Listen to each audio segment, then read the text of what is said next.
I remember it well. In the beginning, everything was movement. Wherever he went, crowds gathered like waves around a rock in the sea. Men, women, children, they all came. Some out of curiosity, others clinging to hope. And some came because they had nothing left to lose. And we, the ones closest to him, felt as if we were at the center of something vast, something divine. But something was changing, something most people didn't notice. Behind the powerful gestures and the words that stirred hearts, a new weight began to rise. A silence between the moments of glory. A more serious look on his face. I couldn't explain it back then. But now I understand. His mission wasn't just to transform the world, it was to transform me. To follow him was more than walking beside him. It meant letting go of who I thought I was. It meant carrying something I didn't even understand yet. And that's what I want to share with you. Not as someone who had it all figured out, but as someone who step by step was broken so he could be rebuilt. So if this story is already stirring something inside you, like this video and subscribe to the channel so we can walk this journey together until the end. Because maybe just like me, you'll discover that following him is the beginning of everything. I am Peter, and this is the story of Jesus.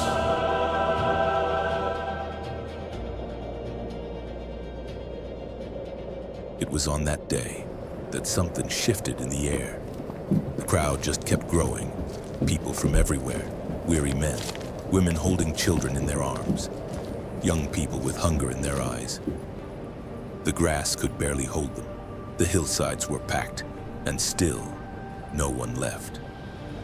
He spoke, and no one wanted to miss a single word. It was as if every sentence spoke what their hearts had always longed to hear. And we, the disciples, watched it all with awe and a bit of concern. I whispered to one of the brothers, "It's getting late and no one's eaten." So we went to him and said, "Master, send the people away so they can go to the villages and buy some food." But he surprised us. "They don't need to go. You give them something to eat." We froze. I exchanged glances with the others. One of us said, "Lord, all we have here are 5 loaves and 2 fish. He reached out his hand. "Bring them to me." The way he said it, there was no rush, no worry, only certainty and compassion. He told the people to sit down. Groups and more groups spread out across the field. Then he took the bread. He looked up to heaven and gave thanks. He broke it and broke it and broke it, and the bread never ran out.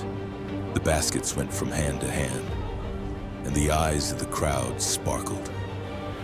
It wasn't just food, it was hope, shared and multiplied, and there I was, with a basket in my hands, watching the impossible become ordinary, feeling that this multiplication wasn't just about bread, it was a calling. When it was all over, we collected 12 full baskets, full, more than we started with. And even then, he didn't exalt himself. He gave no speeches, he asked for no applause. He simply looked at the crowd, and I saw something in his gaze, deep compassion, and a weight still to come. It was after that day that he told us to get into the boat. While the crowd still pressed around him, he went up alone on the mountain to pray. And we set out across the sea. We didn't know it yet. But that night there would be no bread to multiply. There would be wind. There would be darkness. There would be fear. And something far more powerful than feeding thousands. He would come to teach me on the waters. If following meant letting go, then I had to learn how to trust. And he taught me that. On a night I will never forget. A night when the sea became my teacher. It didn't happen in the middle of a crowd. There was no music, no voices in chorus, no applause. It happened in the silence of the early morning, in the heart of a storm. We had just witnessed something extraordinary. Thousands fed from almost nothing. We were filled with excitement, convinced that everything would only grow from there. But he told us to move on. He climbed the mountain alone to pray, and we entered the boat, still not understanding why he stayed behind. The wind began to blow harder, the waves grew fierce.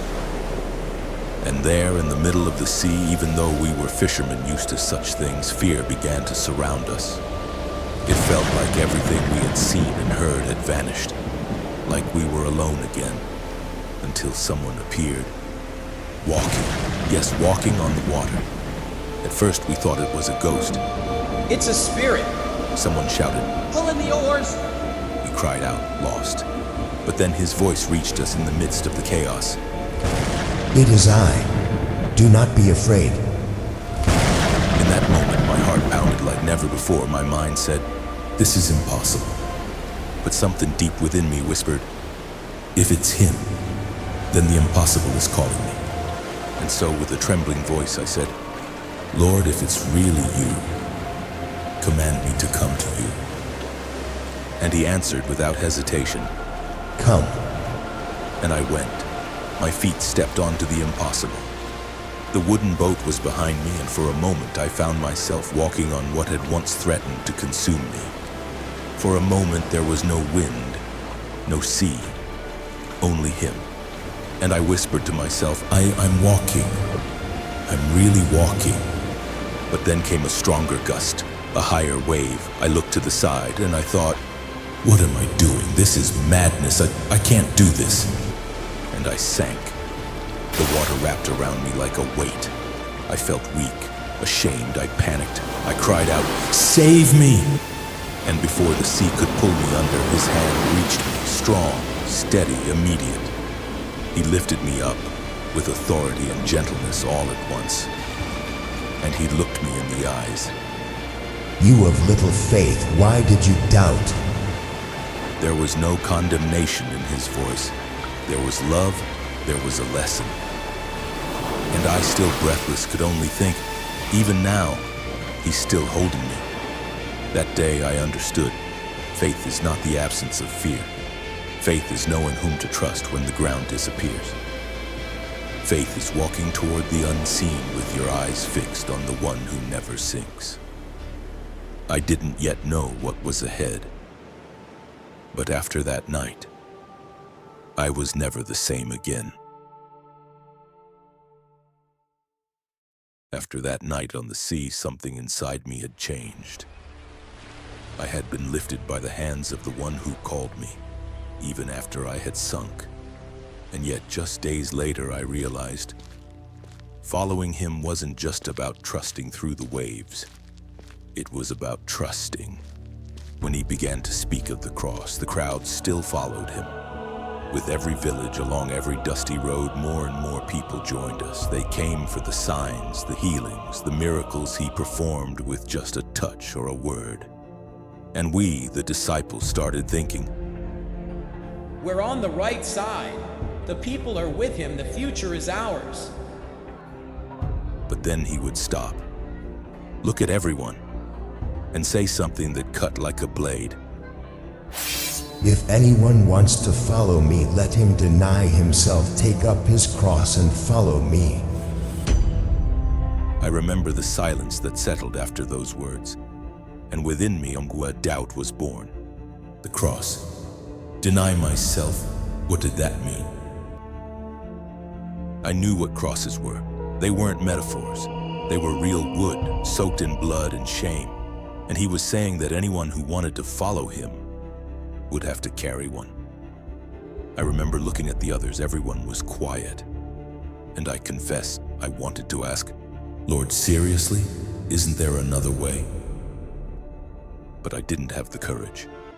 It was as if those words had become a mirror, and I didn't like what I saw. He kept walking, and we followed in silence.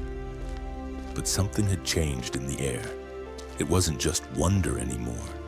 It was choice. And with every step, I heard the question in my heart. Are you ready to let go of yourself? I wanted the kingdom. I wanted the victory. But he was speaking of loss, of surrender, of death, and I thought, can I really follow someone who's walking toward the cross? He stopped again, turned to us, his closest, and said, For whoever wants to save his life will lose it, but whoever loses his life for my sake will find it. Those words echoed inside me like a storm in my chest, and once again I stayed silent. Outwardly I was still with him, but inside, I began to realize there were parts of me still resisting. My will, my pride, my desire to control the path, my fear of failure. It was as if day by day he was calling me not just to walk beside him, but to be stripped from within, to let him touch the parts I kept hidden. And that was harder than walking on water, because on the sea he held my feet, but now he wanted to hold my soul. At that time I didn't know, but to follow him meant to die on the inside, to die to myself, only then to truly live. The crowds kept coming, more people every day. They came from all over the region. Some came out of faith, but many out of interest, for bread, for healing, for spectacle. And he knew that. He knew who sought him with hunger in their soul, and who only wanted to witness a miracle. I remember one morning, we had crossed the lake again, and when we arrived, a crowd was already waiting. Men, women, elders, all hungry, but not just for food. They wanted more signs, more wonders. And then he spoke, but not like before. This time his words didn't comfort, they cut. You seek me, not because you saw the signs, but because you ate the bread and were filled. Do not work for food that perishes, but for the food that endures to eternal life. Silence spread over the crowd like a fog, and then, with his eyes fixed, he said something that still echoes inside me to this day. I am the bread of life. Some whispered. What does he mean? The bread of life. And he continued. If anyone eats this bread, they will live forever. And the bread I will give is my flesh for the life of the world. There was shock, murmurs, furrowed brows. How can this man give us his flesh to eat? Someone scoffed with contempt. But he didn't back down. On the contrary, he pressed in deeper.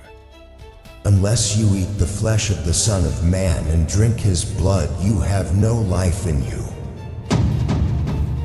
That was too much for many.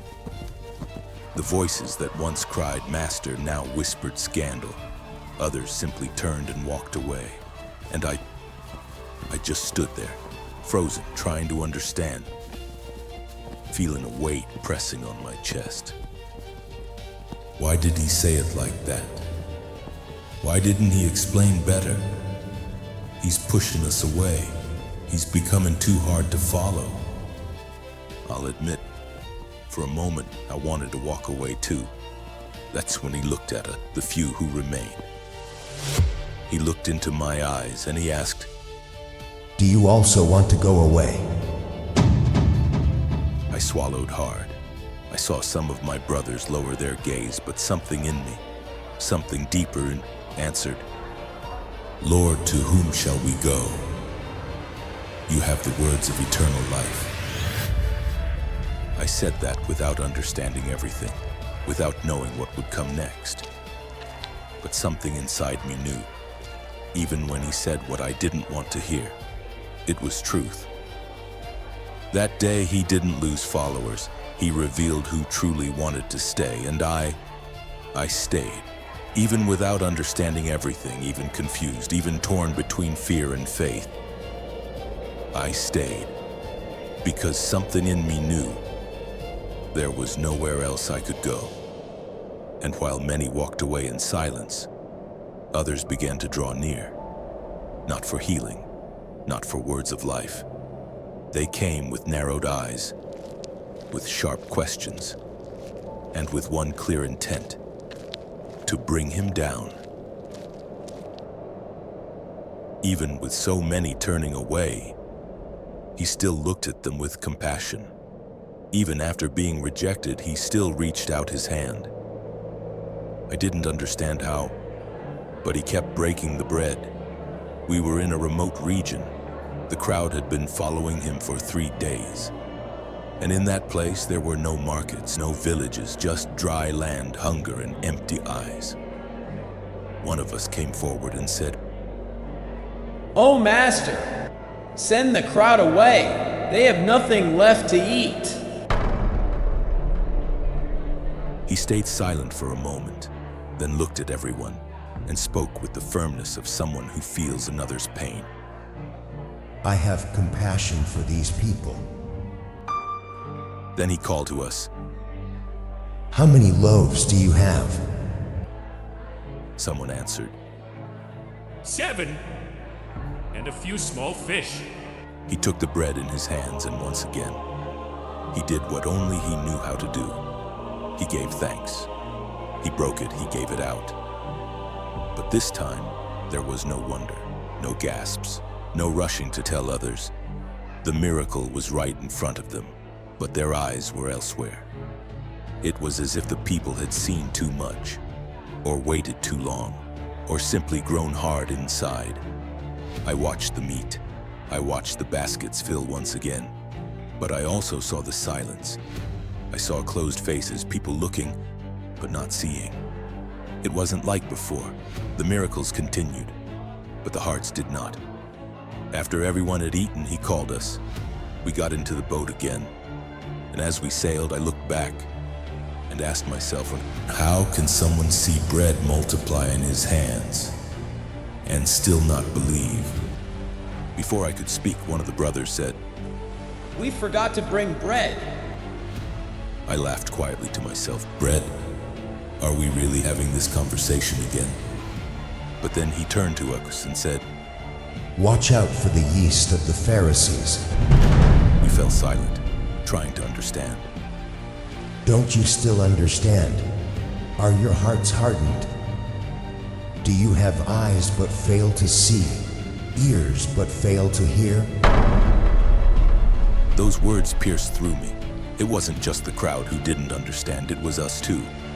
We still couldn't see it all. That day I understood. It's not enough to see the miracle. You have to discern the kingdom, and the kingdom he brought wasn't bread for the stomach. It was fire for the heart. It was light for those brave enough to open their eyes. Before we continued the journey, there was a moment I never forgot. We were in foreign territory trying to get some rest when a woman came after us shouting. She wasn't one of us. A Gentile, a Syrophoenician. And still, she pleaded, Lord, have mercy on me. My daughter is severely possessed by a demon. I'll admit I was bothered. I thought she should go away, but she wouldn't stop. She knelt down, she wept, she cried out with everything she had. And he said something hard. It is not right to take the children's bread and toss it to the dogs. I thought she would give up, but no. She replied with both boldness and humility. Yes, Lord, but even the dogs eat the crumbs that fall from their master's table. He was moved, and he said, Great is your faith. Let it be done for you as you desire. In that moment, I understood that faith has no borders, no appearance, no specific place. Faith only needs truth. The road was silent. Dust rose from our feet, but no one spoke. We had seen so much, so many healings, so many miracles, so many crowd and still there was a weight in the air, as if something needed to be said, but no one knew how to begin. Then he stopped, right there in the middle of the road. He turned to us and asked, Who do people say that I am? Some answered without thinking. Some say you're John the Baptist. Others say Elijah. Or Jeremiah, or one of the prophets. He listened in silence, then looked at us again, but this time, deeper. And you? Who do you say that I am? Silence. No one answered. Eyes lowered. Thoughts tangled. All of us had followed him, seen him, touched him, ate the bread he multiplied. But that question disarmed us, and I couldn't stay quiet. My heart raced. The words came out effortlessly, but with a weight I only understood later. You are the Christ, the Son of the living God. The wind blew stronger in that moment, or maybe it was just what I felt inside. He looked at me, and with a voice I'll never forget, he said, Blessed are you, Simon, son of Jonah, for flesh and blood has not revealed this to you, but my Father in heaven.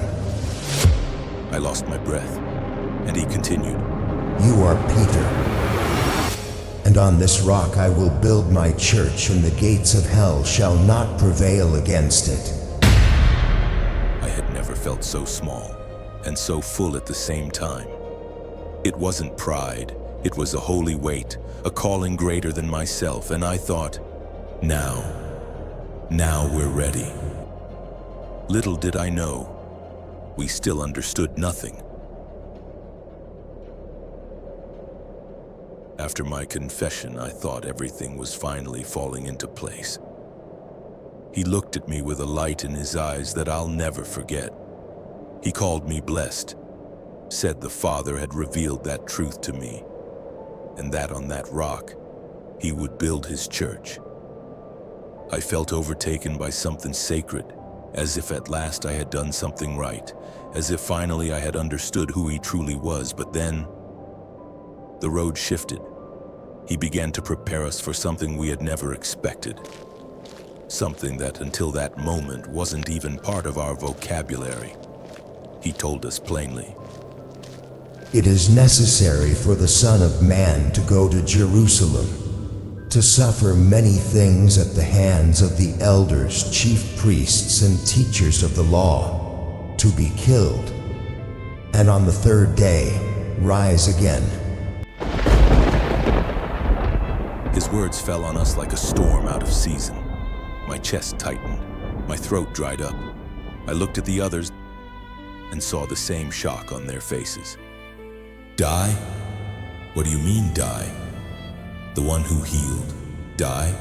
The one who walked on water, who multiplied bread, who cast out demons, would be rejected, handed over? Number, it made no sense. I gathered my courage and came closer to him. I spoke in a low tone, but my heart was burning. Lord, this must never happen to you. This isn't the way. You are the Christ, the Son of the living God. It can't be like this. But he looked at me like he never had before. His eyes, which always pierced through me with tenderness, were now filled with pain, and his voice, firmer than ever, Get behind me, Satan. My world collapsed. You are a stumbling block to me. You do not have in mind the concerns of God, but merely human concerns.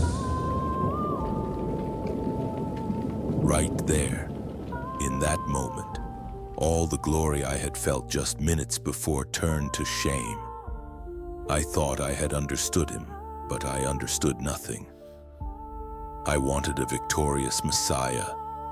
I wanted to follow a king, not a condemned man. I wanted the glory, but he was speaking of pain, and he didn't stop there. He called the others, and he spoke not just to me, but to all. If anyone wants to come after me, let him deny himself, take up his cross, and follow me. Those words left us speechless. Cross. The word felt too heavy. We knew what a cross was. It wasn't a metaphor. It was torture, public humiliation, the end. And he was calling us to carry it. I stood there, voiceless, unmoored. That day I understood. To follow him would be far more than admiring his miracles. It would mean letting go of myself, accepting that his path was not mine, and that his will went through pain. He called me blessed, then called me a stumbling block. And still, he kept loving me, kept leading me. Now I knew Jerusalem awaited us, but not as I imagined. Not with palm branches, not with thrones, but with silent footsteps of the one who walks towards sacrifice. And even without understanding it all, I followed him.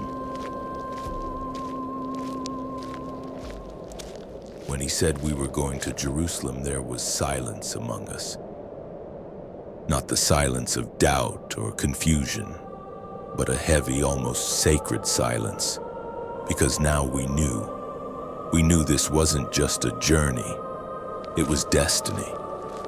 Every step toward the city carried a new weight, not a weight of defeat, but the weight of a plan about to be fulfilled. We reached the area near the Mount of Olives. He asked us to go to the next village. Go there. You will find a young donkey tied up. Untie it and bring it to me. If anyone asks anything, say, the Lord needs it. We did as he said. We found the donkey, brought the animal, and he, the King of Kings, climbed onto a donkey, not a war horse, not a royal chariot, but a simple burden-bearing colt. And in that gesture, without words, he taught us everything once again. The King who enters in order to surrender. The Messiah who does not demand a crown but offers redemption. As we descended the slope, the city began to see. Someone shouted, It's him, the Master. Others ran and spread their cloaks along the path. Someone cut branches from palm trees. The children began to sing, Hosanna to the Son of David. Hosanna to the Son of David. Blessed is he who comes in Jesus. Blessed is he who comes. The crowd turned into a procession. Shouts, clapping, dancing, all of Jerusalem began to stir. And I walked just behind him, watching all of it, and thinking, they see, but they do not perceive. They praise, but they do not understand. Because their hearts longed for a political liberator, someone to overthrow the empire with a sword. They wanted strength. They wanted revenge. They wanted a throne. But he had come for something much greater, something much deeper. He came to set us free, yes, but from invisible chains, from pride, from sin, from death. Hosanna to the Son of David. Hosanna to the Son of David. Blessed is he who comes in Jesus. Blessed is he who comes. And while they praised him, he wept. Yes, he wept there, riding the donkey with the city before his eyes. Jerusalem, if only you had known on this day what would bring you peace. But they didn't know. And I was beginning to understand. He was no longer just a teacher, no longer just a prophet. He was the Lamb entering through the gates of the city, not to be exalted, but to be given over. And even so, he kept moving forward. Through applause and shouts, through cloaks and palms, he advanced toward the altar. I wanted to stop everything, wanted to shout that no one there understood. But he understood it all. The city celebrated, and he walked toward sacrifice. On that day, when he entered Jerusalem, I walked just behind him. Amid waving branches and cries of Hosanna, I saw a king, but not the kind the world expected. Not with gold, not with glory, but with humility, with surrender, with compassion. And that's when I truly understood that following him isn't just walking near him. It's learning to trust him when his steps lead us down paths we don't understand. Even today, when I close my eyes, I still hear that crowd. I still see the cloaks on the ground, and I wonder how many really knew who he was. Maybe you're still trying to understand. Maybe you're taking your first steps, or maybe, like me, you've stumbled many times. What matters is this: he's still calling us, and he's still waiting. Thank you for walking with me this far. It's a joy to know that even in such different times, his story still finds hearts willing to listen. If this story spoke to you, I invite you to continue with us. There is still so much beauty ahead. Like this video, it helps us reach more people. And subscribe to the channel so you don't miss a single step in this journey. Turn on notifications and walk with us through the next chapters of faith. And remember, even if the world doesn't understand your step, if you are following him, you're on the right path. May his peace be with you, and may hope never be missing from your journey.